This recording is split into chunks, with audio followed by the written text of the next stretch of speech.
Well, I definitely want to talk about honey jars today because I've had numerous people come to me and, they tell me, if I do spiritual work and this and that, when I tell them I'm going to do a jar work for them, they tell me, oh, I did a honey jar whatsoever.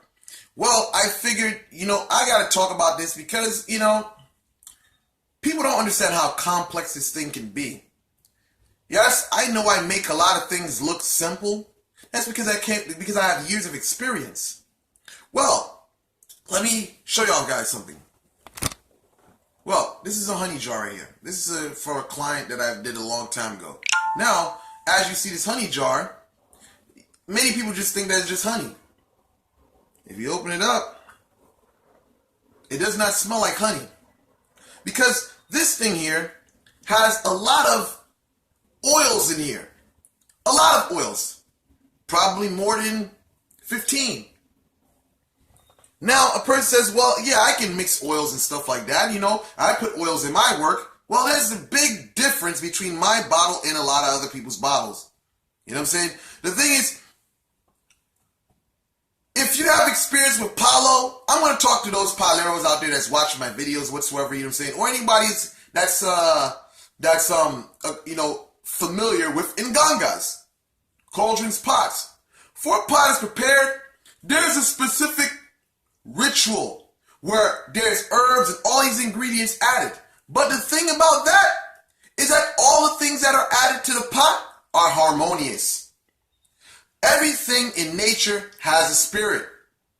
And just because you put two things together doesn't mean that it's going to be compatible. So same thing with the Nganga. Everything in the pot has to be congruent. Same thing with the honey jar. All the ingredients you add in there has to be congruent and sound. All the herbs you mix in there or oils have to be harmonious. You can't guess the shit. Many people think that you just put all these goddamn oils and herbs together. It doesn't fucking work like that. You have to be able to receive direction from the spirit of the herbs and the honey. People are just guessing, rambling, putting shit together. Let me explain something to you. When people talk about being able to communicate with nature, you know what I'm saying? That is a high form of language. When you are a Palero or a Bokor, you learn or you know how to communicate, whether it's with trees, whether it's how to communicate with herbs, plant life, whatsoever, flowers, things of that nature. You understand that language. So when you put these jars together, the herbs, the oil, whatever you're using communicates with your spirit. So you have situations where people put these jars together and now they wonder why it's not working or why is it that their love is gone. See, for you people, let's just talk about consciousness, awareness. You know what I'm saying? When you go into Buddhism, you learn about being aware. But most of you people are, like Christians say, spiritually blind. Let the dead bury the dead, or what was it? I forgot, what was it? Maybe this is the Quran, they're dead, but they don't even know it whatsoever, you know what I'm saying? Basically, people are just, a lot of people, they're not developed spiritually enough to see what they're doing is incorrect.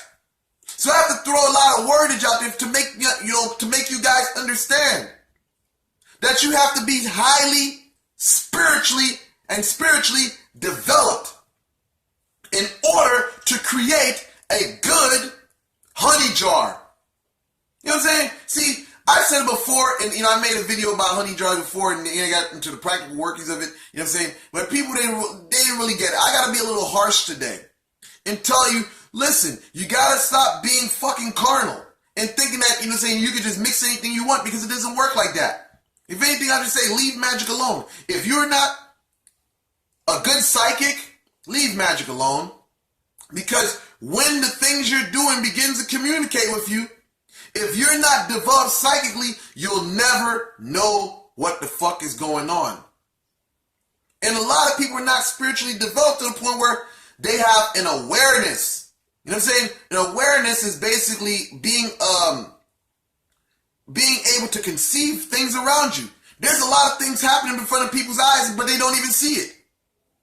They're blind to the basic things that's right in front of their eyes. So I say this, a honey jar is a complex system. It is like a tree of life. When you're mixing all these herbs and stuff like that and oils together, it's like the tree of life. You got all these different animations of sharafs. They all work harmonious with one another. Now, when you don't have a combination there, that's all it takes. One thing that you add to that honey that fucking destroys it. That's all it takes. And most of you people out there are not spiritually developed to know that. Or to basically know when your project is ruined. So I recommend to you guys, man, because there's a lot of people that say, oh, I did a honey jar. No. If you did a honey jar, why is it that you're in the same situation that you're in? Why are you coming to spiritual workers in order for them to do it right for you? There's a lot of people out here that want to say, that come to spiritual workers as though they have the solution. Why are you coming to us then? You know what I'm saying? If you have the solution, why are you here asking for our assistance? If you've done this already, why hasn't it worked for you? Obviously, a lot of you are doing it wrong. That's why you're coming to us. But when we tell you when we tell you we're going to do the same job for you, that's you. You know what? Let me explain something. There's a difference between a Benz and a Kia Sport. You know what I'm saying? You know what I mean? Or a Kia vehicle. So, think about it. You're coming for a Benz and you got Kia knowledge. You know what I'm saying? Or you got a Kia jar whatsoever, you know what I'm saying? But that doesn't necessarily mean that it's work. You know what I'm saying? It could be some, you know what I mean, a lemon whatsoever that you're coming with. You know what I'm saying? So it's the same concept, just apply that into practicality when it comes to honey jars, man. You know what I mean? To create an effective honey jar, you have to be on another level. Because I can make a honey jar that's peaceful, and I can make a honey jar that's very fucking angry to the point where if someone leaves you, they'll either end up in a hospital or fucked up. So when you have that experience, you know how to basically manipulate a honey jar to make it easygoing or to make it very aggressive. But again, a lot of people are out of tune and they don't know how to communicate with nature or nature spirits or just nature in general. So with that said, I hope this video gives you a little insight into, or basically for you to I hope it gives you a little insight for you guys to use a bit more precaution when in seeking to do spiritual work whatsoever, or basically create honey jars. Thank you guys for watching. Like and subscribe, and I'm out.